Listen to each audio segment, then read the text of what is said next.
Pulmonary hypertension, like the name describes, is basically high blood pressure in the pulmonary arteries. So these are the blood vessels that are taking blood from your right ventricle, bringing them to the capillaries of your lungs, picking up oxygen, and then return to the heart via the pulmonary veins.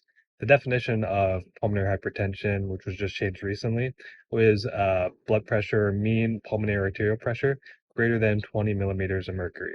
Now, the way we measure these pressures is by a patient getting a right heart catheter or a pulmonary artery catheter, and that's where we can figure out what the systolic, diastolic, as well as what the mean pulmonary artery pressures are. Now, the World Health Organization has 5 different classifications for the etiologies or the causes of why somebody may have pulmonary hypertension. I personally think about pulmonary hypertension in terms of precapillary, postcapillary, or a mixed picture.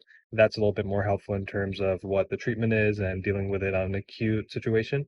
However, it's also very useful to know this WHO classification and the different etiologies that can contribute to pulmonary hypertension. So this video is going to review those classifications. So the first group is primary pulmonary arterial hypertension, where you get thickening or stenosis, or even just hardening of the pulmonary arteries. And that's the primary cause that's driving the pulmonary hypertension. This can either be idiopathic or it can be genetic, or it can be caused by other disease processes such as liver disease or even medications that patients are on, like methanephrine's. Group 1 is definitely on the rare side. It happens in about 3 to 5% of patients with pulmonary hypertension. So Group 2, which is pulmonary hypertension as a result of left heart failure, is the most common reason that patients have pulmonary hypertension. This composes about 65% of patients with primary pulmonary hypertension. And so, as the name, or as I've sort of already described, the left side of your heart or the left ventricle is failing. And so, fluid is getting backed up, and that backup of fluid will eventually start to affect the pulmonary pressures. Group 3 is a little bit more common than the rare groups. It's about 10% of all patients who have pulmonary hypertension. And group 3 is going to be pulmonary hypertension as a result of chronic lung disease. So when patients are hypoxic, let's say if they have like COPD, asthma, or they go to a high altitude for a prolonged period of time, that hypoxia actually causes vasoconstriction of the pulmonary arteries.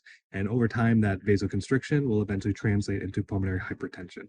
So it's the ongoing hypoxemia that leads to the tightening of those pulmonary arteries. Group 4 falls again on one of the rare sides, and that's going to be pulmonary hypertension as a result of chronic embolisms in the pulmonary arteries. This is also referred to as CTEPH, or chronic thromboembolic pulmonary hypertension.